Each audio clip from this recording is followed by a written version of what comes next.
Good evening and welcome to Marydale Lane. My name is Maddie and tonight I'm going to be reading you a story. This one is a children's poem called Bronwen, the Traw, and the Shapeshifter by James Dickey, illustrated by Richard Jesse Watson.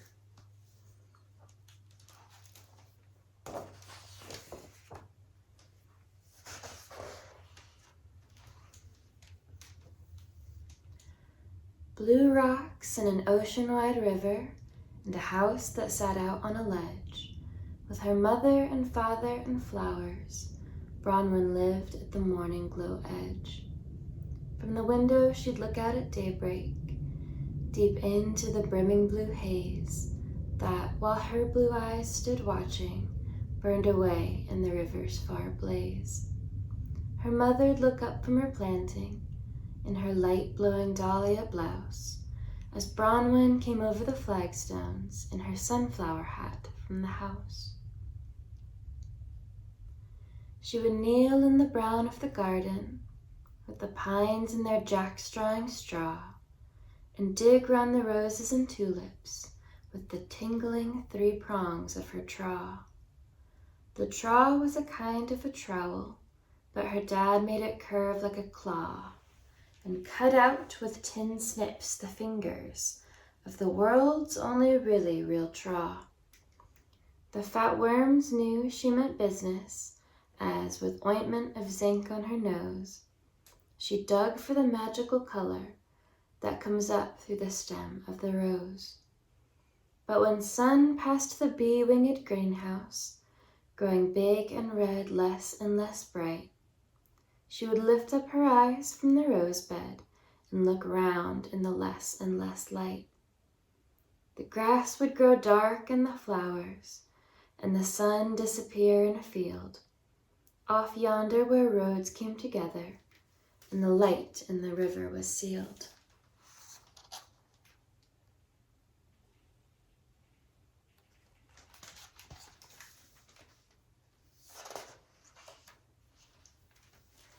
And the all-dark would rise from the hedges on its single dim monstrous foot, and walk in thick steps from the orchard and through the high bedrooms like soot. Bronwen knew that the all-dark would find her, as it did in its path every night. It would come as though coming behind her and blank everything else out of sight. For the all-dark was more than the evening, and wasn't the worst thing of all, for the all-dark turned loose the shapeshifter and stood and looked in from the hall. Where the cracks of her blue door went lightless, the all-dark took charge of the wall. It hung like the wrong side of brightness, and was nothing and more than the wall. It lies like a great bed of nothing, it stands on the floor and the chair. It rides the strange square of the window, and is everything there that is there. It builds itself high like a cliffside, it layers itself like a cake. In children's dim rooms like a half-world, it stands all around till they wake. But that's not the worst of the all-dark, though its silence is part of the worst. The worst is the shapes that come from it, and the last is as bad as the first. It turns loose a thing from its middle, a cloud shape with fingers of coal, that drops a black rain on the bedspread and makes a deep noise like a hole. In the fall when the window is rattling, it's the shape a dark air shape would have if it turned itself topsy-turvy and blew from a terrible cave. From its side grows a red hand of fire, with its fingers more dreadful to see than the spiked slow leaves of the flytrap when they close round the wings of the bee. It hums like a shell or a kite string, or a well bucket hit with a broom, if the bucket were round as the darkness and the well were as deep as the room.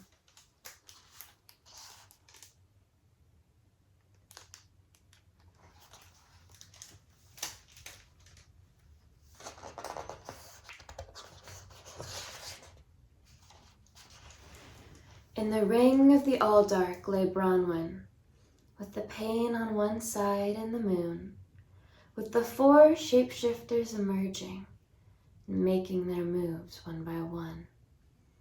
But a light knock came on the window, a knock like the tail of a kite, a sound not made by the all-dark or by any wrong shape of the night. No other knock came on the glass dark, but Bronwen looked out towards the wrap that a leaf might have made in its falling, and the stem turned round with a tap. A shadow stood up looking inward, and was there, not trying to pass, a shape like the shape of a mitten that changed the whole life of the glass. The fur of its shade ruffled softly as it held the far side of the chill. Who would let such a soft thing stay warmless? Bronwen lifted the sash from the sill. In glided a spread-open squirrel, with its eyes not taken from her. It looked like the ones of her garden, but it sat and then folded its fur. It came down to rest on her bedfoot, but she couldn't feel it at all, for she couldn't imagine or make up anything so light, graceful, and small. At the window more squirrels were shadowed. They sailed in, but with never one wing. And the one on her bedspread said nothing, but in a leaf's voice started to sing.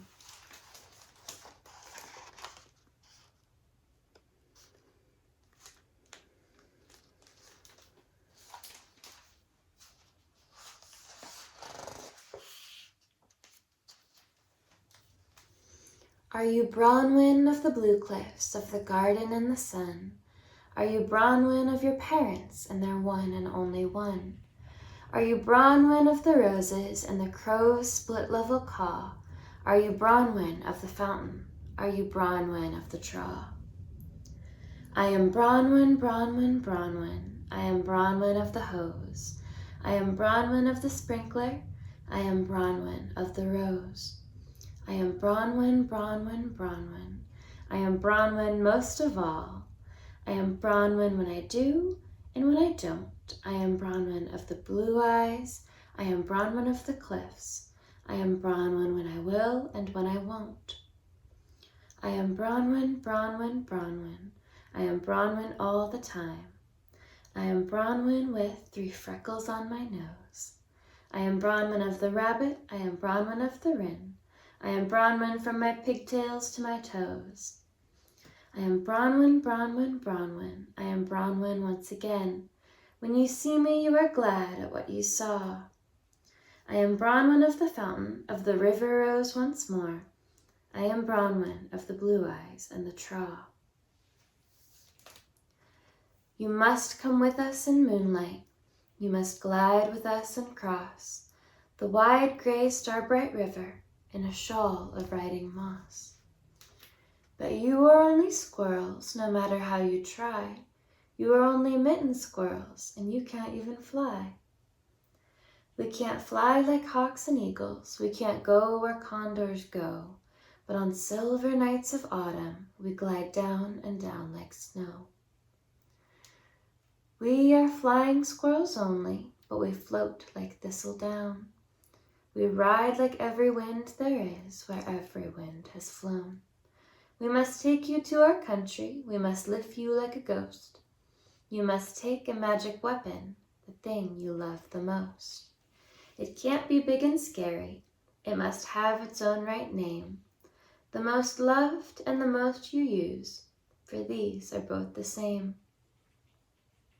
You must wear a hat that makes you the Bronwen of the sun, and that turns you around like a flower to light the all-darkening one. I'll go if you will take me, Bronwen said, and I will cross with my Traw the wide grey river in a shawl of moon and moss.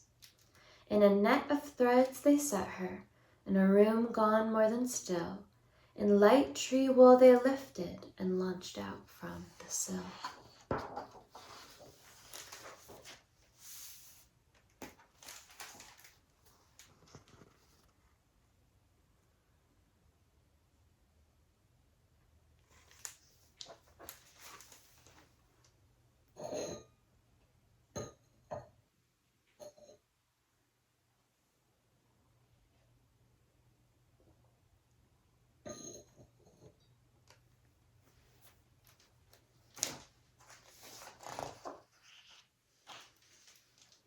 The river grew in grayness as the cliff fell from them where they rode on simple air alone that was there and there and there. Through the moss she watched the stars stay, amazing where they stood. In moss she traveled free and clear through a wild and rootless wood. For gliding is not walking and is better than them all. When you ride with flying squirrels, you cannot ever fall. So Bronwen lay back watching the stars move through the threads.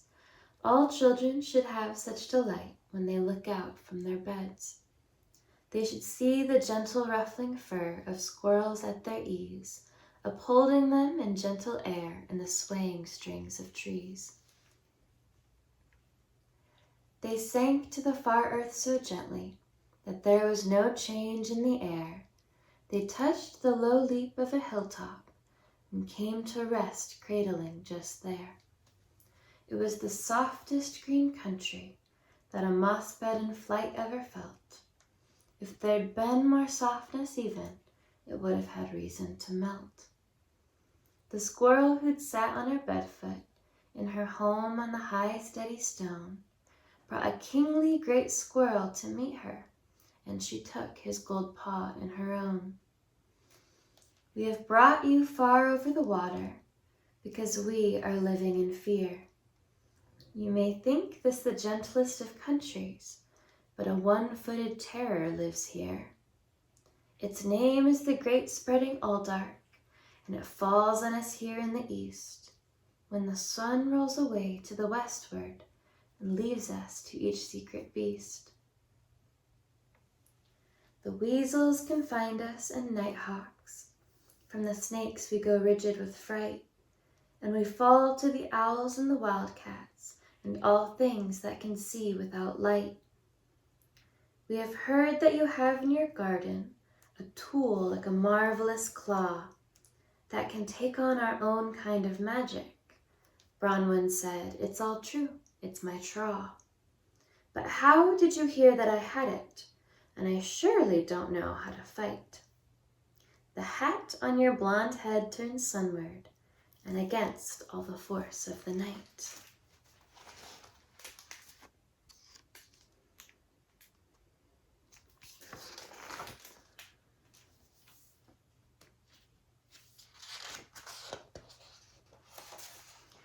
But how did you know I was living where the rock rises up from the rock? And how did you know just which window and just how to knock and not knock?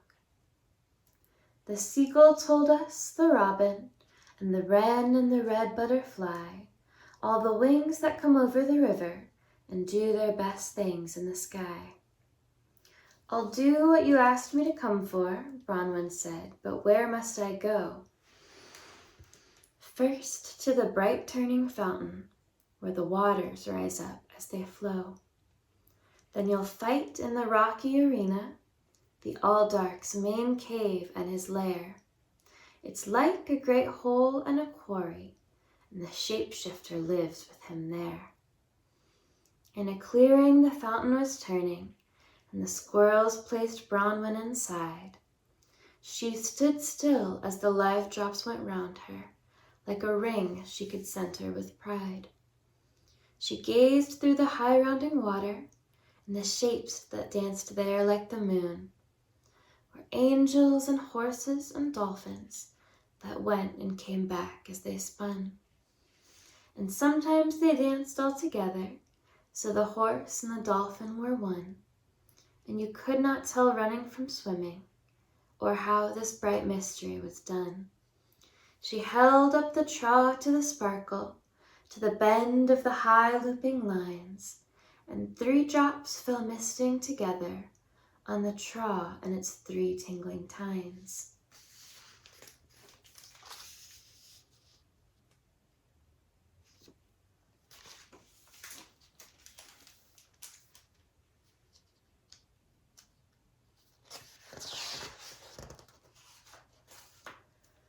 A seagull sent one and a llama. The tines of the Traw took their glow from the horse and the dolphin the other, as they leapt in the flash and the flow. The shape of the angel so flickered that you couldn't be sure it was there. It was quick, it was gone, it was coming, the thinnest light shape in the air. But a spark would flash out like a feather, or like something some deep hand had stirred. Its movement so quick and so fleeting, it could come from no earth-winged bird. And the squirrels then lifted out Bronnie from the fountain that turned like a wheel, with the 3 touched tines of her weapon that now had a quickened new feel. "Are you game for the rocks and the darkness?" the king of the squirrels said then. "Yes, I am, and for the shapeshifter," Bronwen said. "Just show where and say when."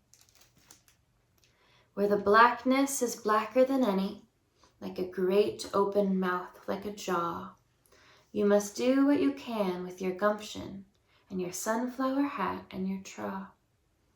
She was there in the stone-blinded silence and listened and heard nothing stir, but a sound like a low brimming whisper rose then and came toward her.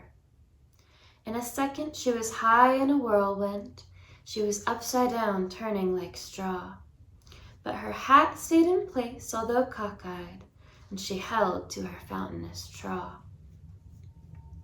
touch the root," she kept saying. "If I can just tumble and find where the foot whirls alone in the wild ground, I can cut all the strength from the wind."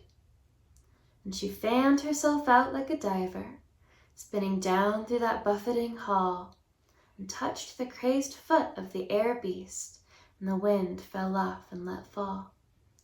Bronwen picked herself up from the gravel, from the sharp stony soil of that bed. She had got only strawberried elbows, but 1 tine of the Traw had gone dead. All the stone now glowed like a foundry, like the claw-hammered steel of a forge. Smoke poured from the jaws of the rock face and filled all the grim of the gorge. Fire leapt out for Bronwen and found her. She gasped and she started to choke as the animal flame went around her and tears came to her from the smoke. touch the blue," she said gamely, "for I broke the wind's strength at the root." And she leaned and struck down with her prong tool the torch-purple fan of the foot. The fire lost its circle and passion, and the smoke lost its black lungs for good. There were only ashes and embers in the ring where smudged Bronnie stood. "I have only 1 tine from the fountain," Bronwen thought, and looked down. It was true. The water had blessed the 3 fingers. She had 1, but she still needed 2.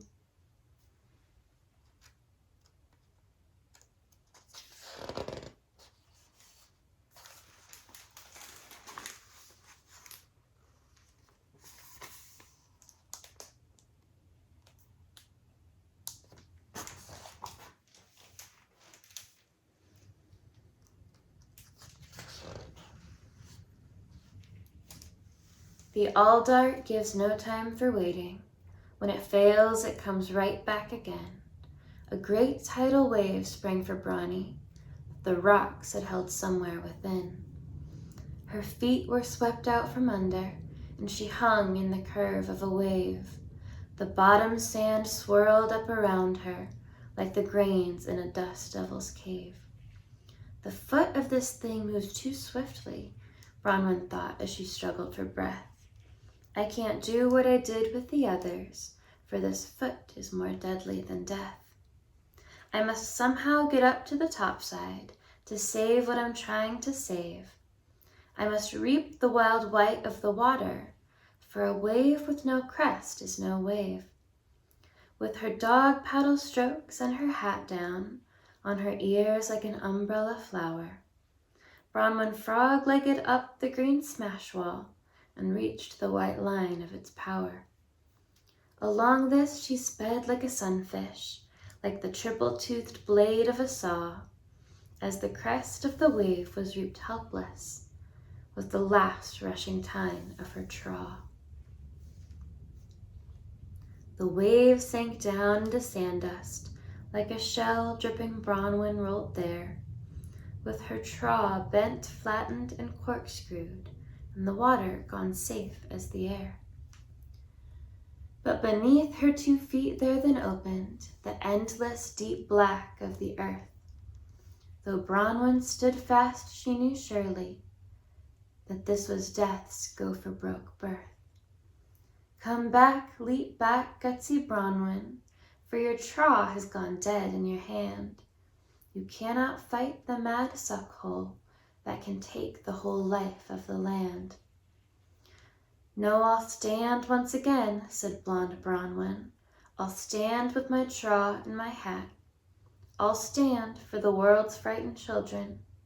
If that's that, it'll have to be that. Bronwen felt herself going under, as beneath a black bodiless tongue she was swallowed without any warning, and down useless darkness was flung. Her traw almost left her forever, as she sank in this most deadly calm. But the handle she'd taken for granted was a new living blaze in her palm. For something had touched it in passing, when the horses and dolphins had dashed, and the fountain had spun like a river, and the light drops had misted and flashed. A heat came into her fingers as, from the dazzled dead tines, the handle turned round and was with her, like a lightning-struck crest of dry pines. What had touched it was father or feather, or what had just thought it was there. It was angel or bird mixed with water, or a one-lifetime trick of the air.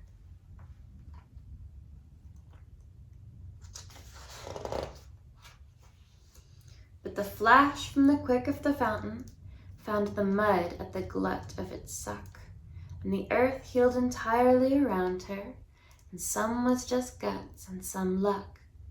For she rose in the lightning stone space, now like a rock garden she knew, and Bronwen had beaten the dark back with her eyes of bluebonnet blue. The king of the squirrels came to her, where she stood with her beaten-up traw, and took her light hand laced with scratches in the royal gold of his paw. You have beaten the Aldark forever, all his height and his breadth and his length. For huge as he is nothing. The shifter was all of his strength. The snake and the weasel drew from him, from his earth, water, fire, and air. Against these our efforts were futile. We could never find someone who'd dare to face the 4 forms in the open. We were many, but weaker than few. Now the Aldark will keep the shapes hidden, and will sleep as the rest of us do. You're welcome, said Bronwen, and curtsied. What a hard-working night this has been. I can't say there was nothing to it, and I sure wouldn't do it again.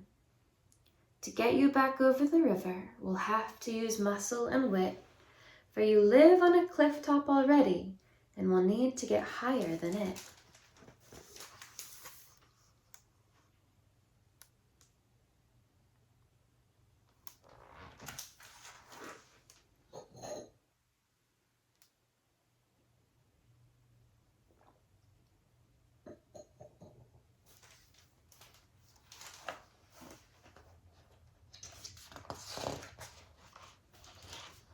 We have a steep mountain, and from it a single pine tree rises high. It's the best that we've got and the nearest this country can get to the sky. So you and my best gliding squirrels must climb to the top branches there, so we can create our own angle and invent the right downslope of air. At home, Bronwen said, there's a cupboard, very tall, where they keep my pink cup. I learned to climb anything that way, anything in the world that goes up. I love to go higher and higher. Dad says that when I make my moves, I can get up on anything standing, bookcases, broom closets, and stoves. So don't fret about me and your hilltop and the climb to the top of your tree, for a trunk and some limbs on a mountain will be less than a chair back to me." So she and the king's 20 squirrels climbed and clung where the top branches shook, and the green peace was boundless and living, and was everywhere Bronwen could look. A fresh net of moss came together, Bronwen lay in its fragrant new weave, and the squirrels, grasping all its light edges, spread the fur of their light sides to leave. "Let me have one more look," cried Bronwen, though her eyelids were wearing her out. The whole land took over her memory, and they were the same just about.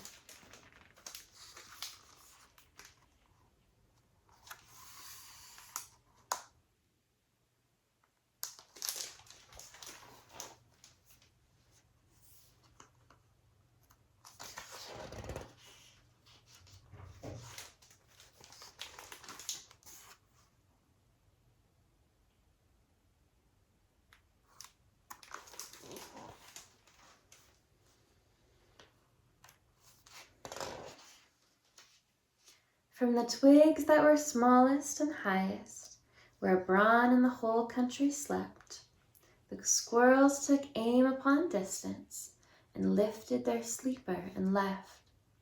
They slid from the top of the country, where Bronwen had won what she'd won, her sunflower hat pulled down over her eyes to keep out the sun. One or two gray glimpses of river, where sunrise burned vivid and pale, were all that Bronwen remembered of her journey home and one sail. Like a butterfly pinch on the water, where she dreamt in her squirrel-born loom, and the blue cliffs rose high and brought to her the flowered blue walls of her room. Her mother and father had not missed her, for she was the same as she'd been, as she came down the stairs to the flagstones and was part of the same morning scene. But the earth of the garden was kinder, underfoot it could never give way. It held up the tulips and dahlias just enough, and the roses would stay where they wished to in no earthly danger, because Bron had been where she'd been, and the sheaf of the rainbowing sprinkler turned round like a fountain she'd seen. The breeze stirred the stems and the flowers, the best that could happen to air. You'd not think that a one-footed demon turned loose had ever spun there.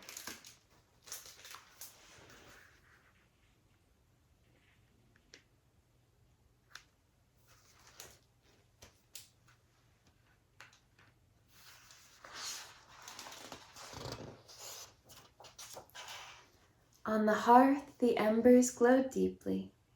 Bronwen gazed with their warmth on her face, or sometimes read or played checkers with every red disc in its place. She liked the red checkers better. She built kings at the enemy's back, and she and the flames played together against the always beat black. And then when the last embers shifted and the all-quiet came to the walls, Bronwen climbed up the stairs to her bedroom and turned out the lights in the halls. With all children safe from the shifter and the Traw's dented glow on the shelf, Bronwen slept like lilies and dahlias, and the all-dark slept in itself.